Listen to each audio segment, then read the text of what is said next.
A man is in the hospital after a hit and run in northeast Philadelphia. Police say the driver crashed into another vehicle while trying to take off. Eyewitness News reporter Ross DiMattei joins us live from the scene in Harrogate with the latest details. Good morning, Ross. Good morning to you, Jim. I wanted to get you a better and closer look at the aftermath of what we believe is a hit-and-run crash involving two vehicles as well as a pedestrian. Take a look behind me.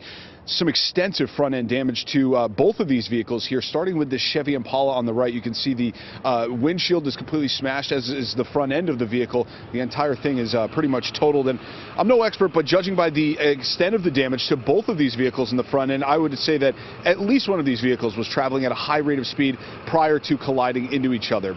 Let's backtrack for a second, though, and kind of break down what happened here. This incident actually began a block away from where we're standing right now, where the driver of that Chevy sedan allegedly hit a pedestrian at the intersection of Frankford and Glenwood Avenues.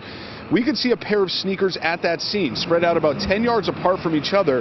Now, we're not sure if those belong to the victim, but the victim was reportedly unresponsive after that crash and taken to Temple University Hospital, suffering from head injuries. Now, after hitting that pedestrian, the driver allegedly did not stop, instead taking off down Frankford Avenue, but it looks like he only made it about a block away before crashing into that Chevy SUV at the intersection of Frankford and Castor Avenues. You can see that heavy damage to the front end of both vehicles.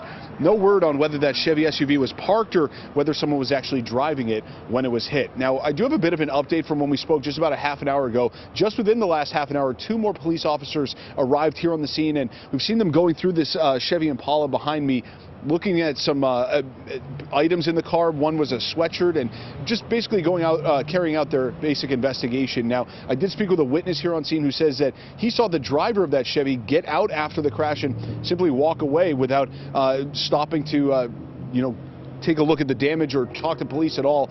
I've been asking police here on scene to try and verify whether that is exactly what happened, or to tell us more about what happened, what led up to this alleged hit-and-run crash, but we are still waiting to hear back from those officers here on scene.